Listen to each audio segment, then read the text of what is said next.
Thank you for joining us this afternoon. I am here with Nichole Sims, my mentor, my aunt, my mentor and aunt in spirit on earth. She has been with me through some of my hardest moments in my life the last few 5 years. Somebody I'm comfortable with in the most intimate moments in my life where we have just done prayer together when I needed it. She is an instructor for our Advanced Now program for African American women. Anytime I need her, she's always there, and I try to be there for as much as I can in return. And so I told her about my new journey, my grace over spite journey, and how I was triggered and traumatized and triggered from unhealed trauma from a couple of months ago. And I have been following God through this grace over spite journey. It was just kind of my New Year's.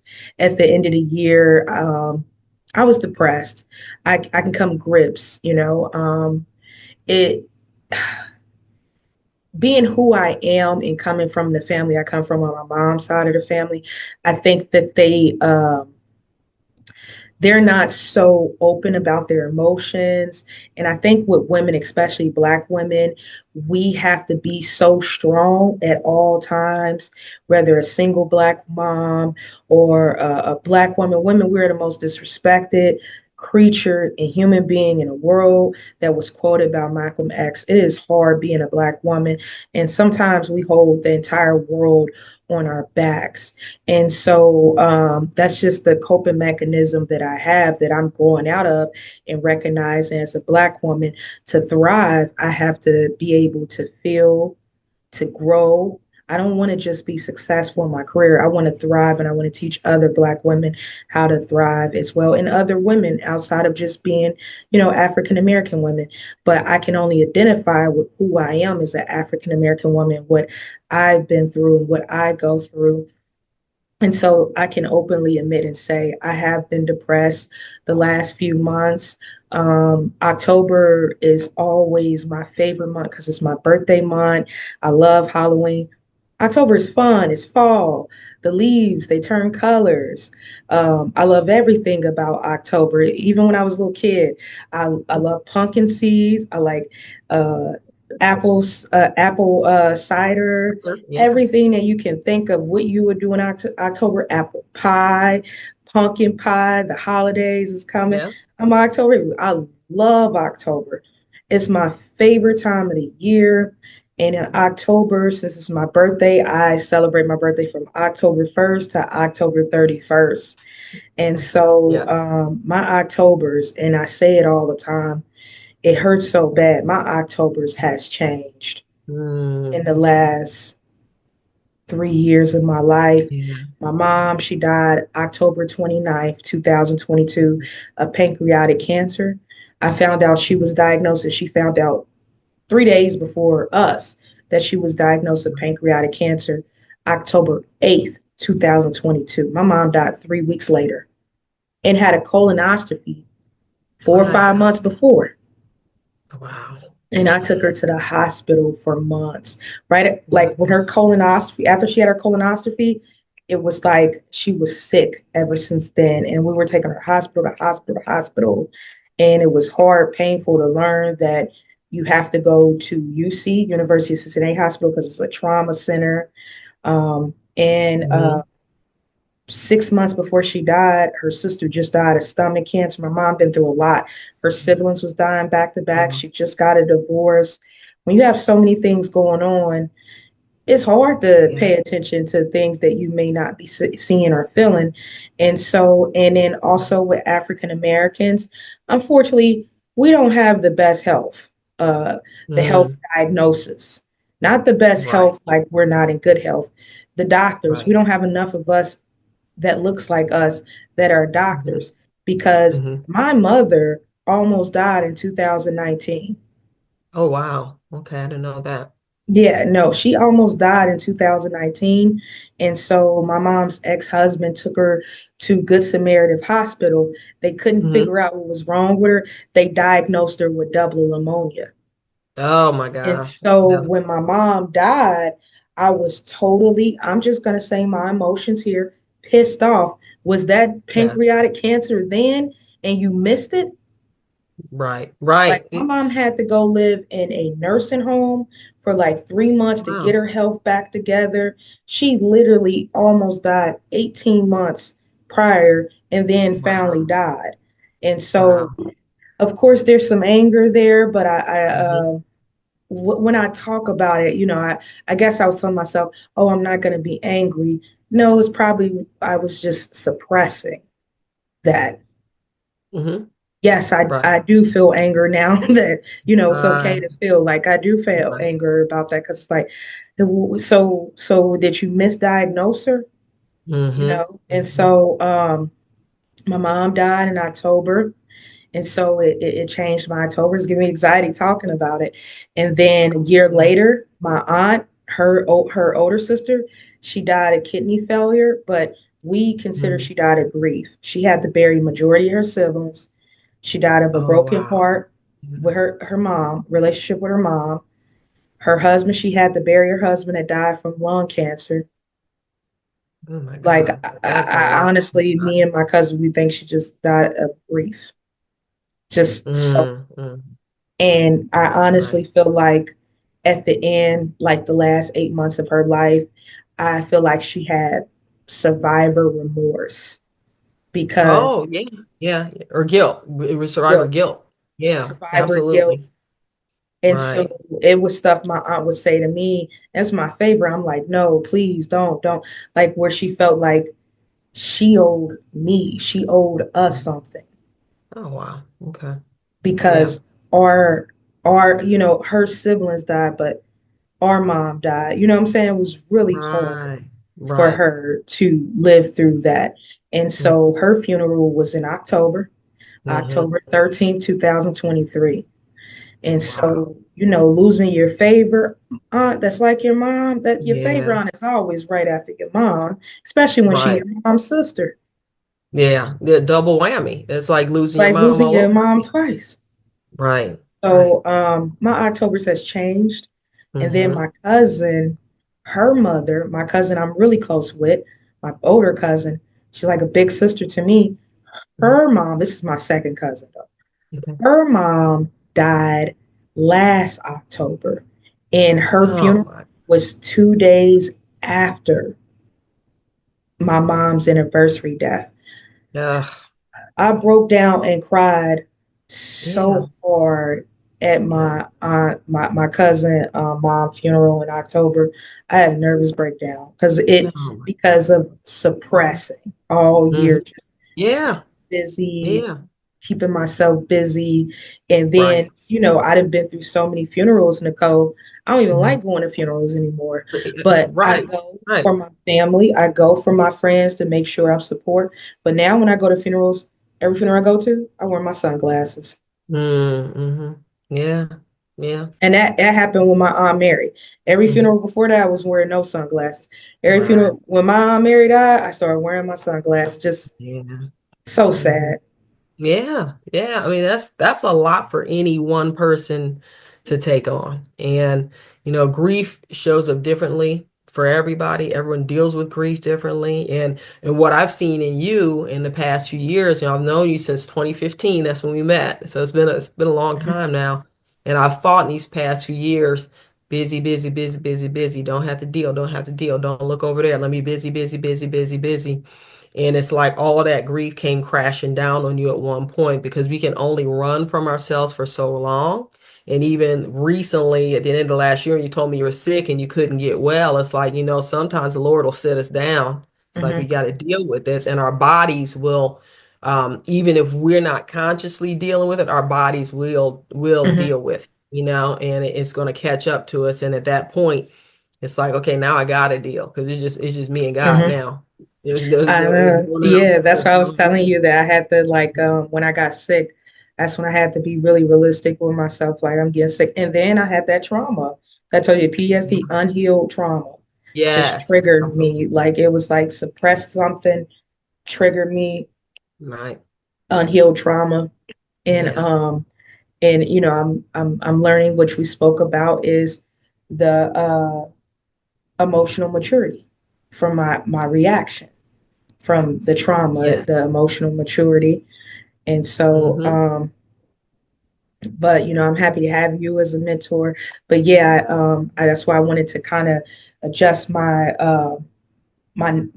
career goals for the next 12 months that I told you about, because it's like Mm-hmm. all of the work, the exhaustion. I'm getting exhausted now because, like you said, I was just running, Yeah. running, running, running, running.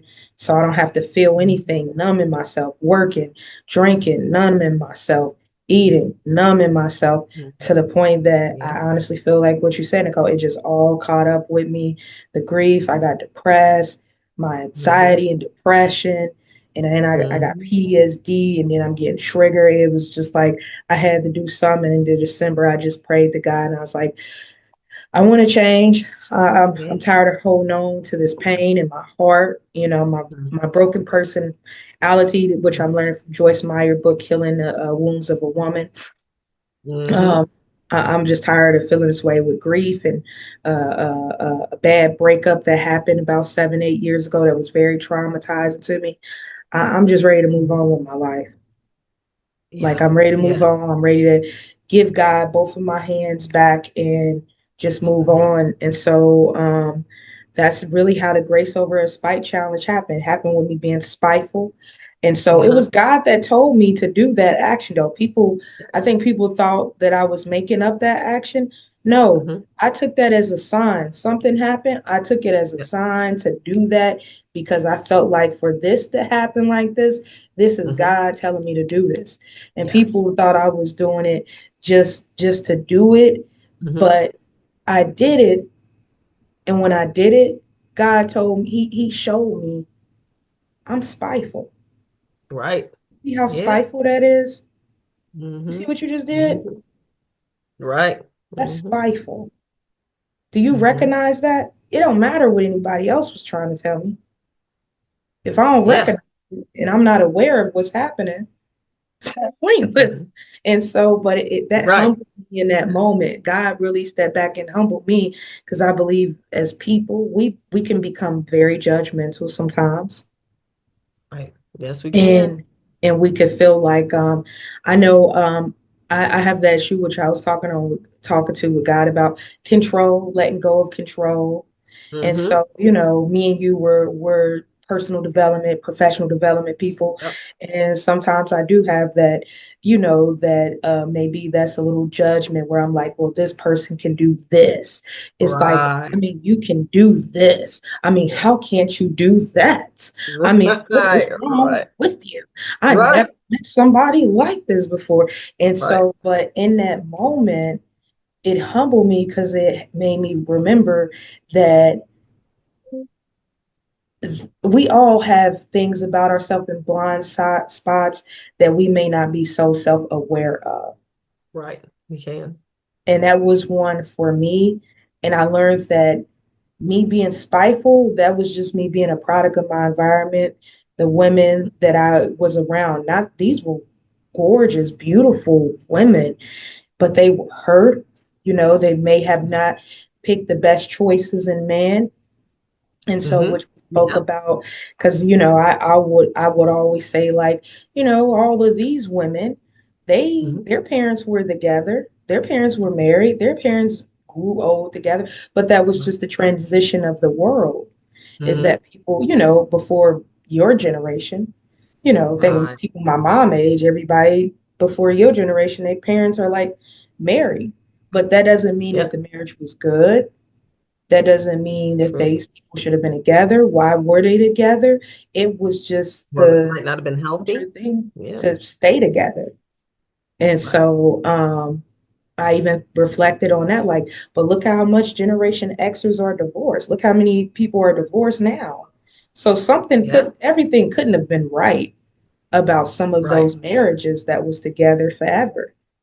And Mm-hmm. so I remember what made me really reflect on it was a woman. She was in her 60s then. She got to be in like her early 70s now. Uh-huh. And she said her parents were divorced. Mm. That's rare. Yeah, I'm like, and her parents are like in their 90s. And I'm like, Yes. how did your parents? She said her dad lived in DC and her mom lived in Florida. Yeah. Okay. And she was the one that made me think about that. This was back in like 2020, 2021, because I just couldn't believe what she was saying. A woman at that time, she was like in her mid 60s. She has to be like close to 70 now. And she was saying, Yeah. what I just explained to you is what she explained to me. And this Hmm. woman Yeah. never married. But I'm like, it's Yeah. probably because her parents divorced too.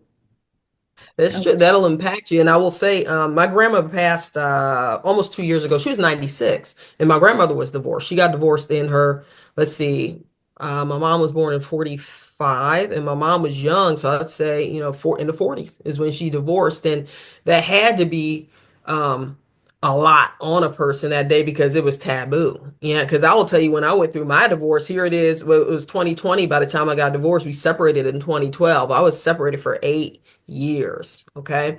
And even I today felt like there's shame surrounding divorce. It's like you feel like you're a failure, and you're something that you did wrong, but it does take two to tango, right? So divorce was kind of rare back in the day, and I think oftentimes, you had that financial dependence on that person. And I want to preface all this too, like, as a Christian woman, I wholeheartedly believe in marriage, and I wholeheartedly believe in working things out, and that's why I was separated as long as I was, because I was listening to God.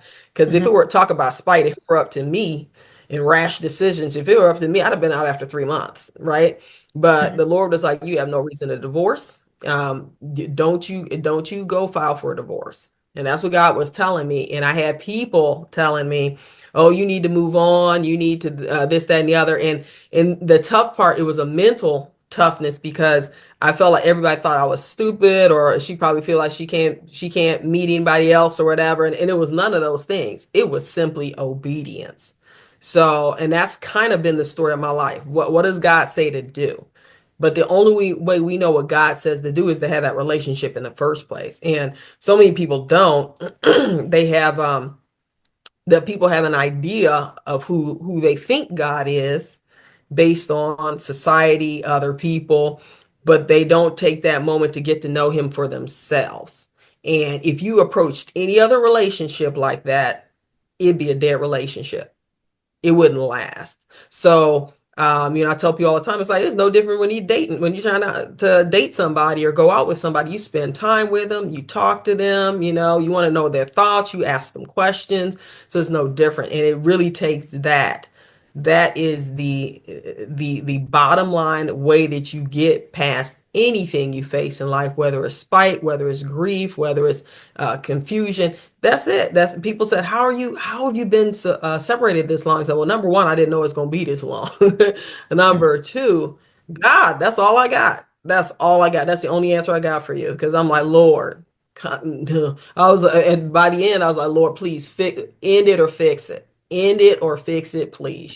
So, um, and around marriage, I kind of had some stuff around that in the first place. I was never afraid to get married, but I never was, most girls grow up dreaming about getting married, and they're like, I want to get married, and they had their wedding all, and I didn't.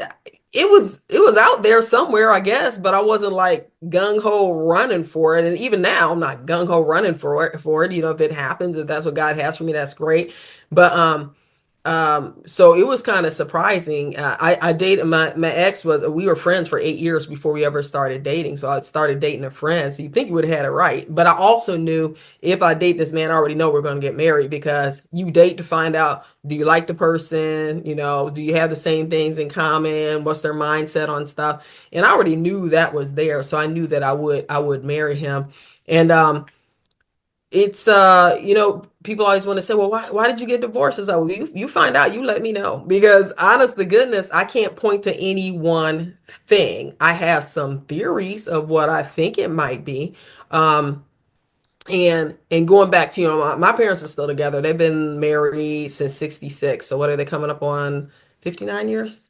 Yeah, 59 years this year. So yeah, my parents are still together, but any marriage that has lasted has been through some stuff. Okay, so they've been through some stuff. My parents have known each other since they were either 9 and 11 or 10 and 12, one or the other. So their whole lives, they're 80 and 82 now.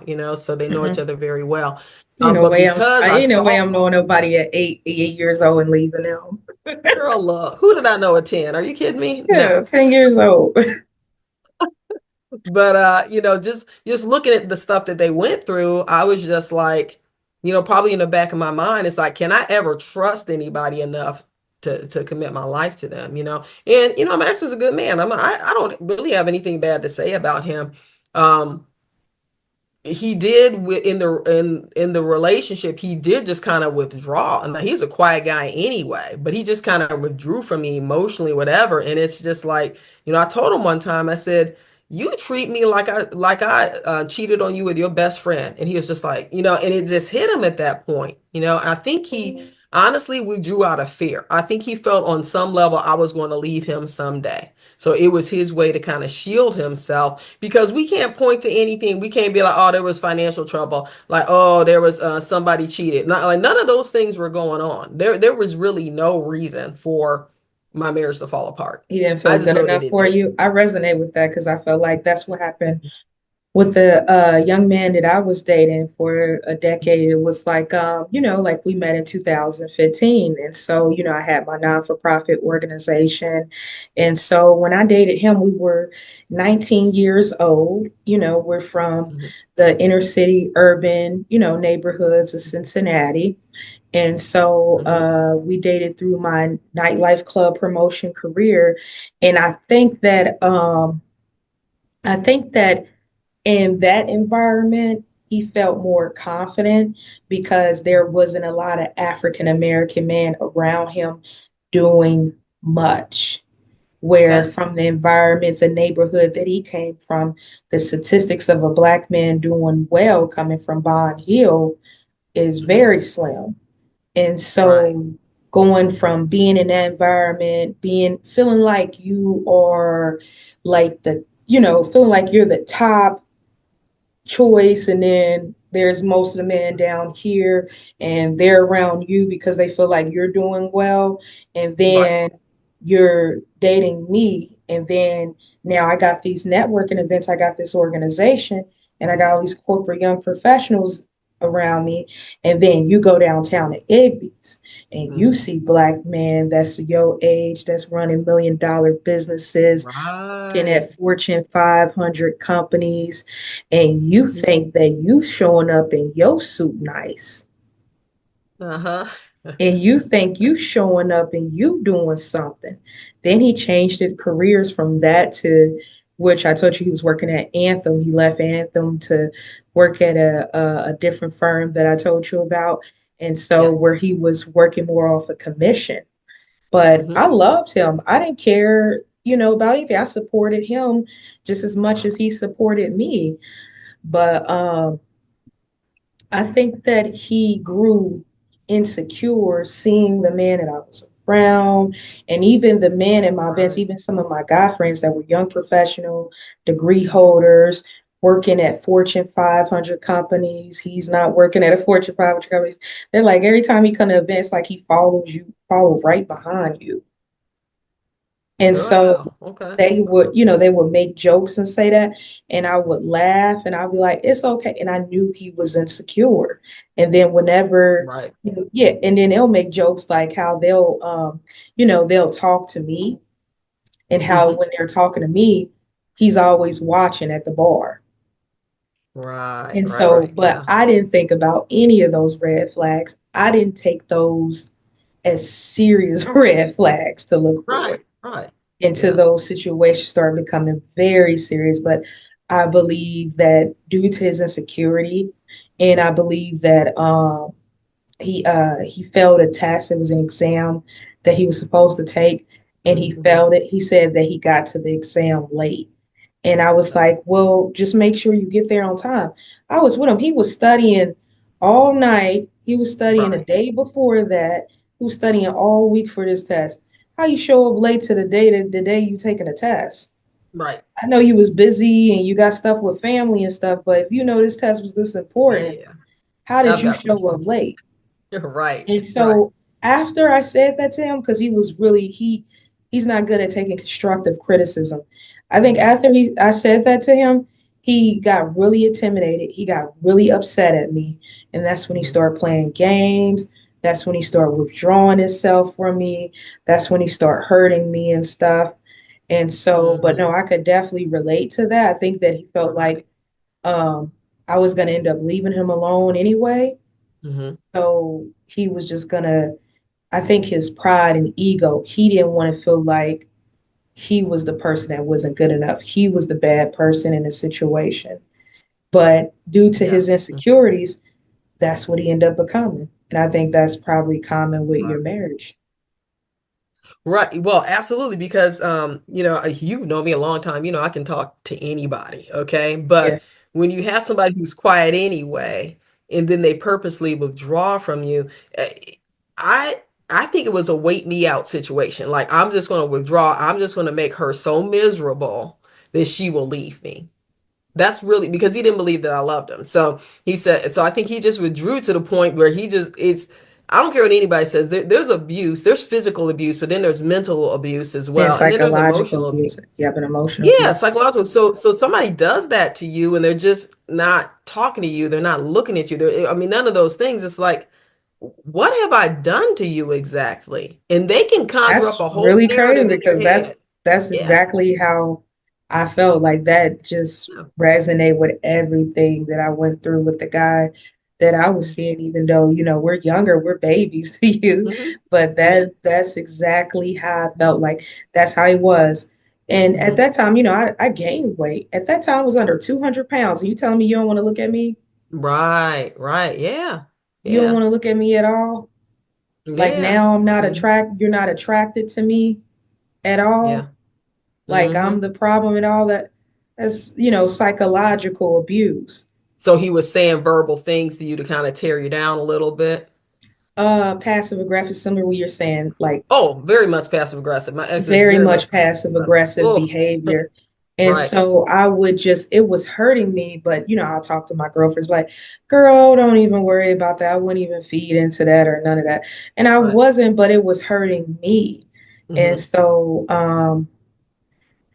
I guess, the best thing to do, even listen to you, you had to go through a divorce is when that happens, just let it go. Like it ain't no point. If somebody acting like they don't want you, then you Right. don't need them. Let them do Right. what they got And, to do and so, because the abuse is it's not worth the heartache. it's not. It's not. And at some point, it's you cease to be who you are, right? Because you're so busy trying to accommodate, trying to be better, trying to figure out how to be better. I mean, it's just like mental gymnastics on a constant basis, and that will wear you out.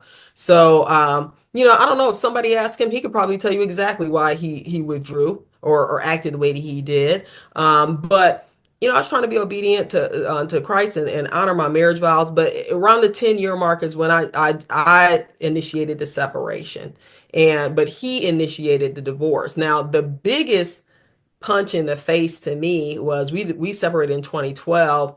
He got laid off. He was in IT, so he got laid off, and we had so we're living.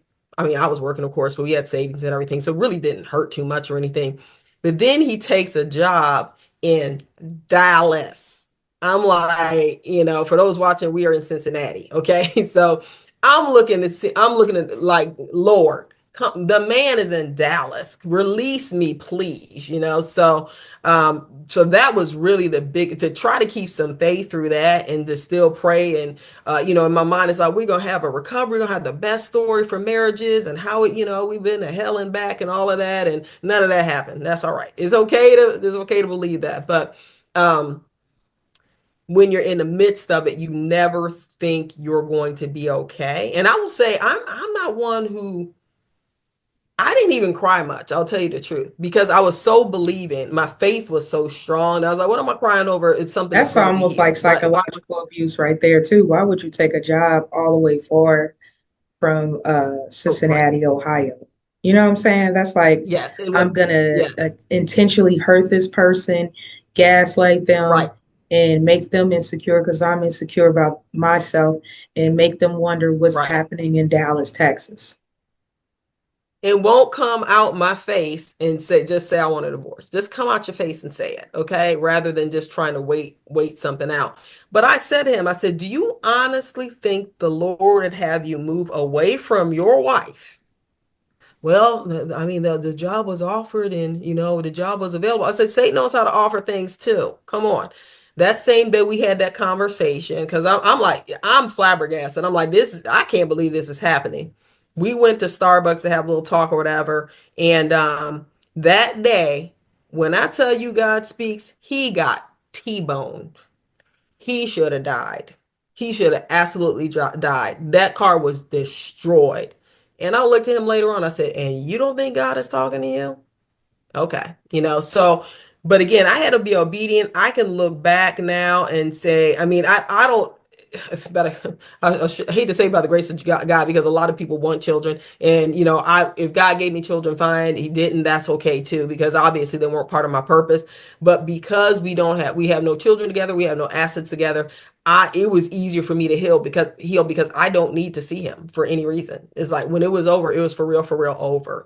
So, and that's a blessing in disguise. But I mean, I got to a point, I had to be, we were separated for almost as long as we were under the same roof. It's kind of crazy. So we were married 18 years on paper, got my divorce by Zoom in April 2020. It was during the pandemic because it was by Zoom because he was in Florida. So yeah, there were some other people that hurt me, one other person in particular that hurt me during that time frame because I didn't know he had moved from Dallas to Florida. That's how little we were talking. And this friend decide who had been through a divorce, who knows what it feels like to go through a divorce, made it her business to tell me. I was on vacation and she called me. Now, if I called you, Renika, and you're on vacation, I said, "Oh, girl, enjoy yourself. Call me when you get back. I don't want anything." But no, she stayed on the phone with some bunk, and then she's like, "Oh, that's really good news about my ex." And I said, "What are you talking about? You know how he got promoted to XYZ position in Florida?" And I'm like stunned because I didn't even know. I'm like, "Dang, he can't even tell me he moved." And then and she knew I wasn't in the know, but she kept going. It's like, okay, so that's somebody. Let me tell y'all something. It is okay to cut people out your life. You don't need, if that's the kind of friend you are, you don't need to be in my life, period, point blank. Okay. Mhm. But God is good. That was information Like I how needed because of miserable some was things that? How do were you how do you know this information and withhold it into this right time? right. And So I, why are th- you and I telling think it she at this time? probably knew. Yeah, and I think she probably knew through LinkedIn or something like that. But at the same time, that's another thing that hurt. He was great friends. Well, we went, in our church, we're in a little church plant. Great friends with everybody else. He was fine with everybody else. And like with me, it's like, why do you treat me like I said, you treat me like I'm the devil, man. I mean, if I could point to something I did to you, I would understand. But I didn't do anything to you. So um but you get to the point, as far as overcoming this, you can be bitter or you can be better. That's what I say. So for me, it's knowing what my purpose here is on earth. I know what God has me here to do. And you can come on the journey or you don't have to be on the journey. Okay. And so my purpose doesn't change because you want to be a knucklehead. It just doesn't. So that's where I really lived. It's like I'm going to focus on what I'm here to do because I have an assignment regardless. Okay, so that's where my focus is going to be. And that's just kind of what carried me through. Prayer carried me through. I still pray for him because I feel like he walked away from God with a lot of the choices that he was making. So I pray for him that he comes back to, to right standing with the Lord, and I was able to just let it go. And it's been that way for a lot of things. You mentioned I even mentioned, years ago I had a manager who just did not care for me for whatever reason. I still have no, I have some, again, you always have some speculation, but when you have a bully in the workplace, um, I did some research around that because I was an adjunct professor from 2015 to 2024 at UC. And one of the things I taught about was bullies in the boardroom and how to deal with that. And in my research, it says you will never know the reason this person doesn't like you. And I guess if we're being honest with ourselves, there are people we meet in life you kind of like, dang, I just don't like them. They didn't do anything to me, but it doesn't mean I'm going to mistreat that person. So But I was on her team, and she would badmouth me to other people, and and some people came back and they were like, "Man, she talks about you pretty bad." And so it's like, I didn't even do anything to this chick. What's her problem? You know? Um, and it got to the point like it was just pressure. If you've ever been in a workplace and it's almost like systematic targeting out, that's kind of what it felt like, calling me up. So where are your numbers, that sort of thing. I was a manager in a retail environment. Where are your numbers? That and just that pressure, putting that pressure on me. And it got to the point it's like, you know what, I can't sleep and I'm stressed out. This is crazy. This job is already stressful. And now I had this person stressing me out every day too. And sidebar, it really ought to be made into law that you cannot harass anybody in that fashion. There are no laws around bullying in the workplace. There are none, and there need to be. Um, like I said, this is like 20, but this is 30 years ago actually. But it got to the place where I started interviewing at other places, and I'd worked really hard to move up the ladder to become a branch manager. So it made me sad to go look somewhere else. When I got promoted quickly, I was doing well in my job. I went to interview somewhere else, and that job wasn't right for me. And then I interviewed internally, and as I was sitting there in the interview internally, I'm like, I don't want to work in this department. And so I made up my mind. I'm not going to let this person run me out of my job. Okay, so I know what I need to do well. I'm going to focus on that. Again, my purpose. Why am I here? Let me focus on that. You want to cut a fool, you can cut a fool. And then I say never underestimate the power of prayer, because I started praying her out as I, Lord, look. And understand, anything that comes into your life, God is either trying to work something in you or work something out of you. I'm sure you've heard your pastor say that, but it's true, because anything that came to you, God knew before it hit you, right? And there's Hmm. a lot of things he's holding back. If you look reading the book of Job, Satan has to go before God and ask permission to touch you. And the Lord is like, no, you can't do that. But if he allows it to come to you, you take that thing, and I take a step back. I live in a land that everything happens for a reason. And I'm like, Lord, why is this happening? And what am I supposed to learn from it? So what that did in me is it just built resilience. I'm like, I'm not going to let this lady run me out. I started praying. I started putting my head down, doing what I needed to do. And I kid you not, a month, if not 2 months later, she got moved to another territory. And then the tee hee hee part on God's part was when I got promoted to recruiter and I had to give her people, then all of a sudden she was eating some humble pie, like, oh dang, I done pissed this girl off. And now, and now I need people for my team, and she's not going to send them. But see, this tells you she never knew my character, because I would never do that to anybody. I didn't roll like she rolled. So I did my job still. I would never do that to the branch managers. I would never hold back people from the branch managers because I have a problem with their area manager. So I just kept being me. And she ultimately got fired from the company years ago. So I lasted her about well over 20 years.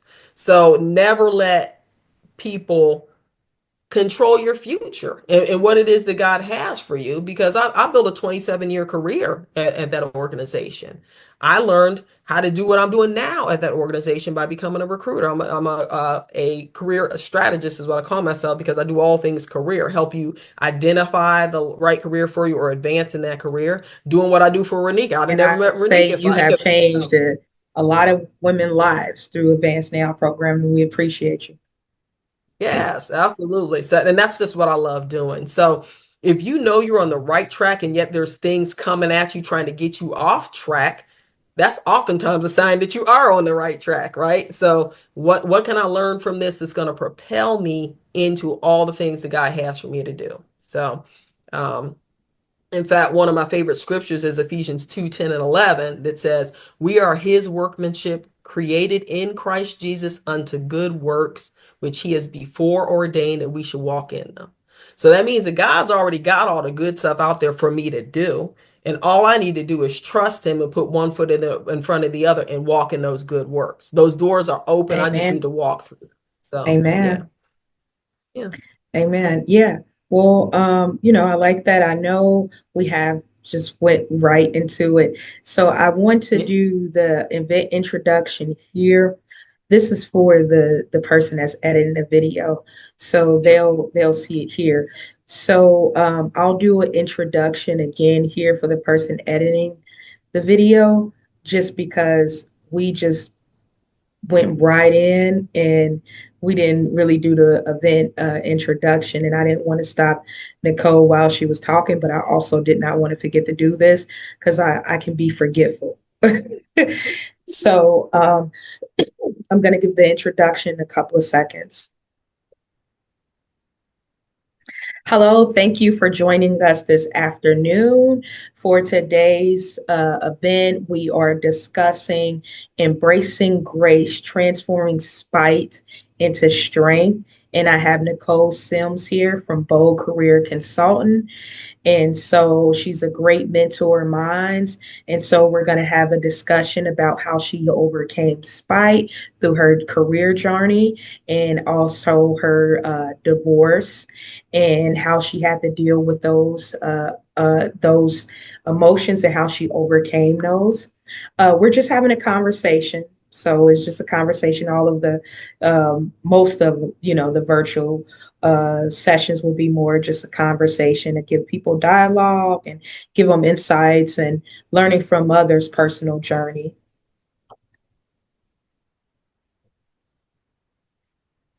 And so for the person that's editing the video, I spaced it there because that's the intro that you'll need. And so now I'm going to the next part, which will be Nichole giving me advice about how to deal with negative feelings from my past experiences. And then I'll show the journal, and then I'll do a couple of Q&A questions, and then we'll do the guided meditation. And so for the next one, uh, a conversation about shy service. Okay. And I'll just ask Nichole. I guess that's the way we're going to do it. I'm just going to ask you, like, hey, Nichole, what are some strategies around releasing negativities that you would use? And then offering me advice, how to move from negativity from past relationships and past hurt. Okay. Let me go Okay. ahead. Give it a second. Person editing the video. Sorry to keep saying this. And then I'll just jump No, you're right into good. the I got you. question. So Nichole, what's some advice that you'll give, me? I use my personal story to help others and just other people, viewers of the Rise with Renika platform of how to kind of let go of, negative emotions as I spoke to you that I had to admit, which I didn't like to admit because Black women, we feel like we have to always be so strong and we have to be so right about everything that we're doing and so much perfection around it that I had to admit that I had emotional healing to do and some immature ways of reaction from triggers that recently happened with my spitefulness and just letting go negativity from a previous toxic relationships with someone. How can I do that? Because I'm still I feel like I did the Grace Over Spite journal for 30 days and I have a journal, but I'm still healing and I'm still going to continue my Right. healing process. So what Right. advice would you give me? So I have a couple different thoughts around that. One is to focus on you. Okay. Again, it goes back to that purpose. Why are you here and what is it that you're meant to do? If that person is not a part of your life, praise God, because they weren't meant to take that journey. And you may not be where you are if that person had been a part of your life. He continued to be there with you like an anchor pulling you back. He had insecurities. He had some challenges, and your star couldn't rise with him hanging on to you, right? Mhm. So if you can see it as a blessing in disguise, right? That's one of the things. Also, it is a conscious decision to forgive someone. I heard a pastor say one time that just saying out loud, I forgive them. You may not feel it in the moment, but you get to a place because this happened in the past where he thought he forgave and then something happened. He's like, oh, I've not forgiven that person. I think he saw them and he thought like, oh, and he's like, wait a minute, I thought I was over that, right? So even praying, committing it to prayer, If you're a journaler, I was a journal. I've not journaled a lot in the last few years, but I kept a journal since I was 14 years old. So that's like a 40-year journal there. But journaling out your feelings. How are you feeling about it? Right. I did so much of that during my marriage, and I'm so over it that I don't even want to read it anymore. I used to read it before just to figure things out. Writing it down and getting it out of your system, it really gets it out of your system to the point where you're like, I don't even, I'm over that. I don't even want to deal with that anymore. Um, Praying for that person, which is really hard to do, right? And praying for yourself, Lord, heal my heart. So because the Bible says, pray for those that spitefully use you. And isn't it funny that it uses the word spiteful in that, right? So pray for those that spitefully use you. But I think the biggest one is, again, why am I here? What do I need to do?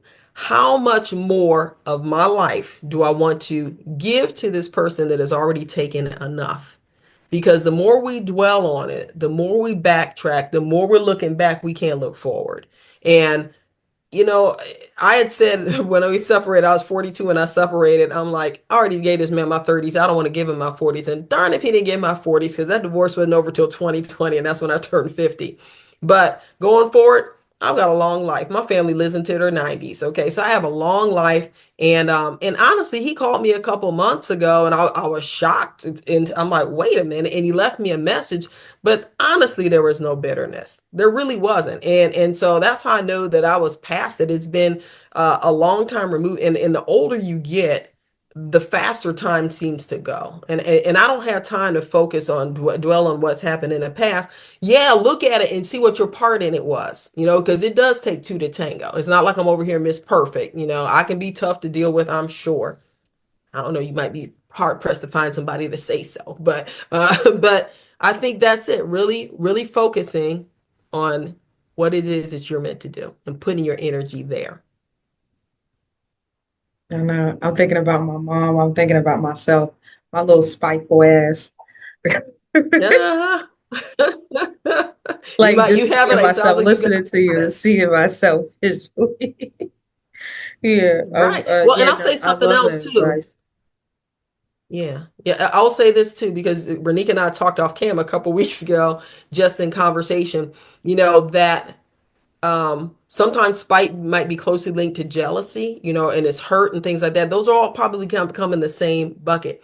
And sometimes I look at people who are in the same space as me and it's like, oh man, how come they're getting honored at that event and they're at this? And I see Renika out there. I'm like, dang, Renika is killing it. But that's her lane, right? I only need to kill it in my lane. Because if I get off into your lane, I can't be in this lane too. So go, be where you need to be. Okay. Absolutely. The My other person spite went was off from and did hurt. something. Hurt, Yes. feeling like Right from her. I think it was hurt. And I just when it happened, it was like I forgot. It was just like it Mhm. was like a trigger and it just Right. reminded me of everything, not necessarily jealousy, because Right. it's nothing I don't owe this person nothing. And it's nothing that Right. they're doing, even financially. Like the stuff they're doing is great, but it was just like, if I'm investing into your career Right. and I'm the person putting in the work and blowing you up, and I bring you to my city, you're not even from here, Right. nobody even knows you here, Right. and you Right. think you're gonna disrespect me? And I think it was from the logic of the suppressed feelings of I got somebody living here, they ain't did nothing for me. Hmm. They ain't did nothing for nobody helping them here. Right. And I'm watching how disrespectful they are to everyone else. And I'm gonna stop this right now. Either Hmm. you're gonna straighten up here in Cincinnati, or you can leave and go back home. Because I'm the Right. person that Right. brought you here, and I don't like how you treating people. And I have already Hmm. told him once, I don't like him disrespecting women. Every time he gets really disrespectful, it's always to women. He's not an attractive guy at all. And I believe Hmm. that's because, and the women he get into it with it, I think it's because of rejection. Either they're really beautiful women or women that's Yeah. doing much better than him, and Hmm. he feels rejection. But he's a really disrespectful person. I watched him Right. disrespect women. I got phone calls about disrespectful things that he had done to women at events in Hmm. Cincinnati and in Kentucky, with me being a Right. club But promoter. And so Yeah. that was just a trigger for me. He knows I do not Mhm. like that at all. Right. You don't need to be disrespecting women. He won't get disrespectful with men. He get a little disrespectful with men. But you know, when men don't get disrespectful with men, it's because they're a coward. Right. Right. Well, look at it this way too. So when I see things like that, I also I'll ask myself, why is that person the way they are? Hmm. Right? So, because if you act like that, that's born out of hurt. If you've been rejected, you think less than yourself, think about that's born out of hurt. So sometimes it's a matter of finding a little bit of compassion. You don't have to look, just because you forgive somebody doesn't mean they need to be in your life, right? You can Hmm. forgive them over there, right? So if you look at that, it's like, dang, probably the worst thing that can happen to this person is that he gets to be him, right? So Hmm. when I look at that, I'm like, man, if that's the way you act, you're going to find yourself by yourself. And that's so sad, right? Hmm. And I still say, you never know with the reputation that he's getting, you didn't want to be affiliated with that anyway. And that's why I kind You of didn't need to disassociated compromise your myself. brand. But I think it Right. was the point like, yo, I brought this person here. It's time to Right. go. You You're did not you gonna do wrong. this to people. You know what I'm saying? Like just Right. seeing what you and then I was warned by everybody in Kentucky. And so Mm, that's my piece that I take out of it. right. Being naive. I was only 21 years old. I was running a Yeah. six-figure business. I was 21. And all of these people were telling me not to bring this person here. He's ungrateful. Right. He's disrespectful. They don't even want him in Kentucky. And he Right. got ran out of Kentucky. Right. Yeah. Yeah. And And sometimes, so, again, God removes people. He will remove yeah, people from your life. yeah. And Yes. so I brought him to Cincinnati, invested his career. And so it was all, everybody warned me. And then it happened. When it happened, I suppressed it, forgave him. I felt like I forgave him, let him go. Then he given my credit in Hmm. interviews to somebody that didn't even help him do so you're not gonna give me credit either. You think you're gonna sit here? And then his baby mother that he has up here, very disrespectful, very jealous of me. And Hmm. so um I was being I felt like I had to recognize, and I learned in therapy. My therapist said it because, I'm breaking out of people pleasing and being patient. She said, and she always reminded me, I'm never wrong. She told me that you don't owe anybody your patience at Ah, all. that's And good. so what I didn't recognize is that until like a couple of days ago, that wasn't my patience. This was another thing I thought about with another woman mentor telling me for some else that happened when somebody was talking to me disrespectfully because I can be too Hmm. nice. And she's said to Hmm. me, you're tolerating way more than you need to be Hmm. tolerating for people. And that Right. that could be Right. for me seeing so many different forms of abuse growing up, where I'm watching people getting Right. verbally abusive, and then oh, I Hmm. just walk away. You know what I'm saying? I just walk away and I'm listening to this person. No, that's tolerating.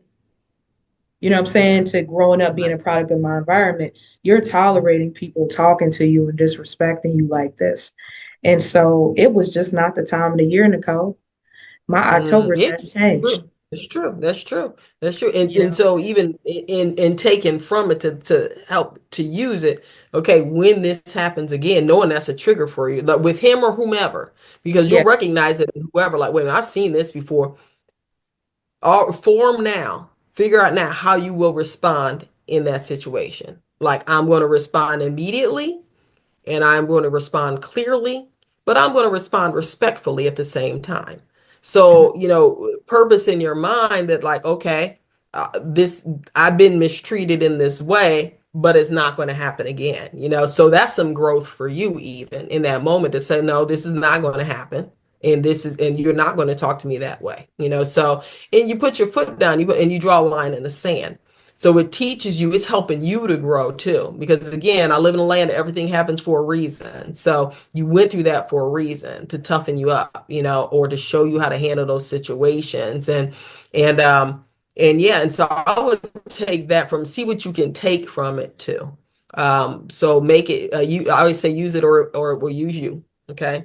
So what can you take from it to make you better at what you're doing. And you're doing all the things. We know you're doing all the things, right? But Mhm, how does it make you better? It's going to make you more aware of who you allow into your space, right? mhm. Because I Setting don't know those that you just healthy use, boundaries with right, people and not holding all it day. in, you know, a habit I'm used to, not holding it in, setting boundaries, not being afraid of conflict from past Right. unhealed trauma and traumas that have happened in the past, and say, hey, because I ain't never been no Hmm. punk.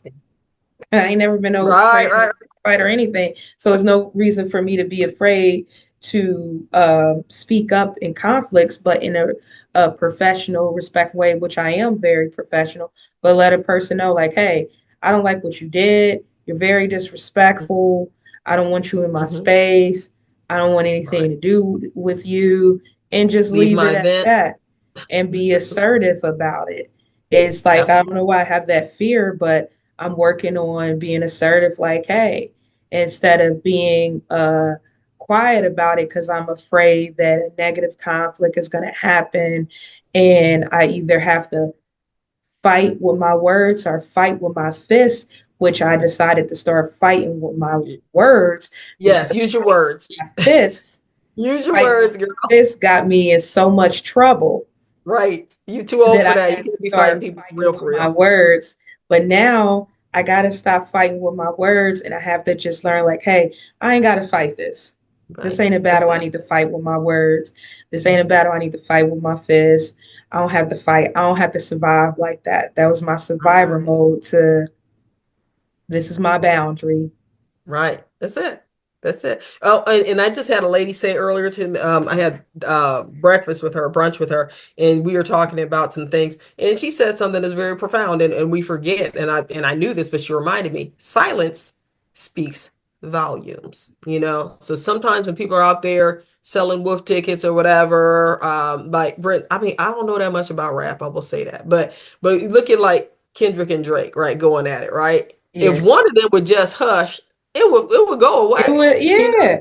Like Drake didn't it even would have to just go away. respond. That's what I was saying Right. about it because I love Drake. I love both of them, but I'm definitely a Drake fan, and everybody was going against Drake in the industry. Like it wasn't just Kendrick; it was like a whole bunch of different rappers going against him, just jealous because he's at the top.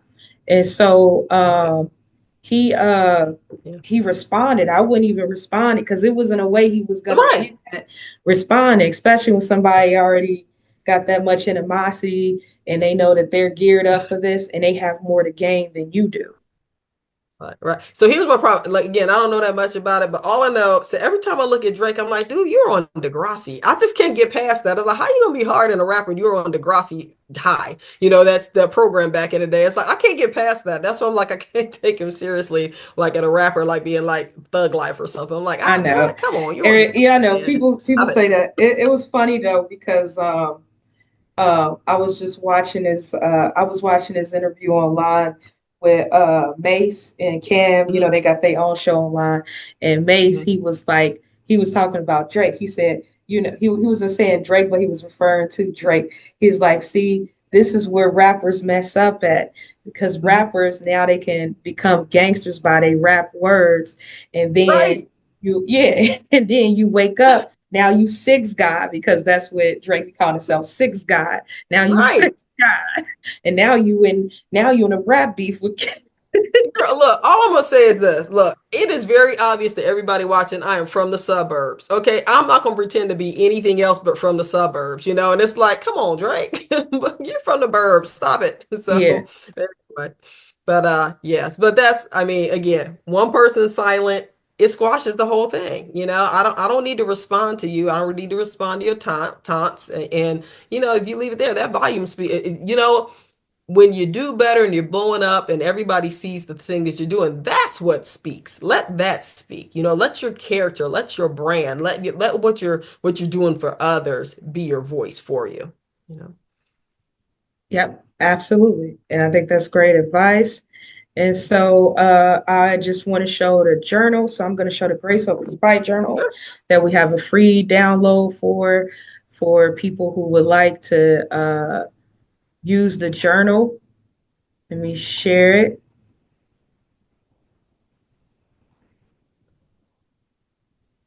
And so here's the Grace Over Spite journal here.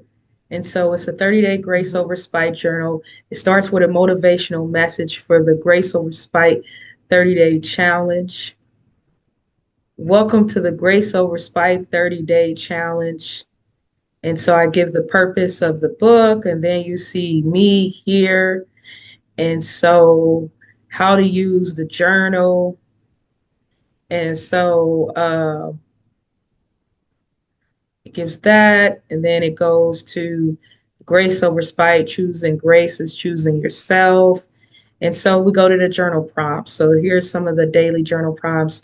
It starts with a daily affirmation that you can write in, self-reflections. And I have been using this journal too.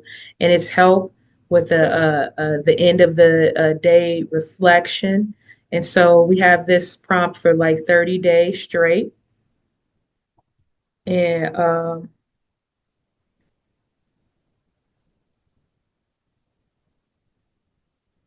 That's good. trying to go. And so at the end of the book, we have our 30-day reflection prompts,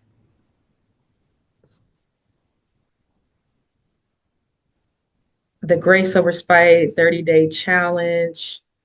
And so we have the challenge affirmations and reflection prompts that we have available that will include once we release, excuse me, the video. Was burping. And so I know we have went over a little bit. I don't know if we can get, I guess I'll ask two questions. So for Sure. Q&A questions that was sent in, first question, personal growth and healing. And then we can make it short. So what was the turning point that helped you shift from resentment to grace in your personal journey, Nichole? Is that I'm focused on something, okay, whether it was in my marriage, my marriage doing this thing, whether it was that treacherous manager that I had way back, 30 years ago. Um, I've got a purpose. There's something I need to do, and that's where my focus is going to be. That's the turning point. It's making up your mind that I'm not going to let this break me. I'm not going to let it take a bunch of my time. It's a mindset. For sure. I'm not a victim, I'm a victor. Mhm. Awesome. And then, so what advice will you give someone struggling with anger and spite after a toxic breakup? After toxic breakup, um, so you have to create a new normal because what happens in relationships is we often make that person our world, right? And if Hmm. you're married and so forth, that makes sense. But at the same time, you got to have something outside of your marriage too. You've got to have friends. You've got to have things that you do. My sister and brother-in-law have a very good marriage, and it's because they love the heck out of each other, but she'll go on her girlfriend trip. She's got friends she'll go out to lunch with. He does his guy thing or whatever. And they give themselves a chance to miss one another. So I think when you're in a relationship, first of all, give yourself some of that. Um, even for me, I'm seeing somebody now, but he's not my entire world. I have all these other things that I do. So that if that goes south, you still have these other things. You have these people to support you, not people that you kick to the curb when you get into a relationship, right? Okay, if they're your friends, then you need to keep to nurturing that friendship, so that if it ends, you're in the back end of it, you still have these other things that you can pour yourself into. Do some things. Obviously, pray. Prayer is it for me. First and foremost, seek God. Okay. Secondly, volunteer, spend your time that might have been with that person doing some other things, rediscovering who you are, learning new things about yourself. I'm a big meetup fan. Meetup sounds like it's for hooking up. It's not. I mean, it's like I have my hiking group through meetup. I go out dancing, all kinds of things. But that's just a good way to even create a whole new friend group, or wholly, especially if you didn't have it before. But just do some things, invest in yourself, and then understand that if that person is gone, they weren't meant to be with you, right? Not everybody can go where you are going, and there's sometimes going to be a dead weight, and there's nothing wrong with letting them go so that you can soar and accomplish that purpose that you have for yourself. Awesome. Awesome. I like that. So we'll wrap it up with a prayer. So I'll let you lead in Mhm. prayer, Nichole, and Okay. then we'll adjourn the session. It was a great conversation talking to you Yes, today. And so we will be posting the video over the weekend, which you guys can get the free download and watch the recap. And, we hope you guys enjoy it. And so I'll go ahead and let you start off in prayer. I'm closing my eyes. Okay. All right. Lord, we thank you for this time together. We know that if people are in a bad situation, we know that they're going to come in their life. We're going to have ups, we're going to have downs, but let us realize, first of all, Lord, that you're in it all, Lord, that if it came to us, it came through your hands. You approved it, but you don't approve things to hurt us. You approve things to draw us into a new place, to draw us closer to you, to lean on you, Lord. So help us to make you first in these situations, Lord. Anybody out there who's got bitterness in their heart, who's been hurt, Lord, reassure them that their life is not over, but in fact, Lord, it's just beginning. Lord, give them a new normal. Let people who love them rally around them and give them guidance along with you, Lord. Let their focus be on you and their purpose and why they are here, Lord. And we thank you for your blessings. We thank you for taking us to where we need to be, and we ask these things in Jesus' holy name. Amen. Amen. Thank you. And well, that's our first.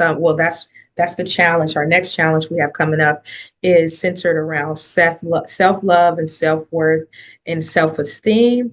Something that God gave me, something I'm still working on from that traumatic relationship that I told you about, from the psychological abuse, where it's like, am I like, my worth, my self esteem, but like he was just like kind of like, pieces and pieces and you're Yes. striking at it like with, Chipping cut away. like stabbing places inside of me. And so I have Wow. healed a lot, but I'm like, even still, think our value with I think Black women, we just get put down Mm, so mm, much mm. that our value is low. The Mm. disrespect in the music. I listen to a lot of rap music. The disrespect in the Right, music, disrespect in the hip hop community. right, Like, right. just kind of even it out with for all all other women, not just Black women. So thank you for joining me, Nichole. And You're welcome.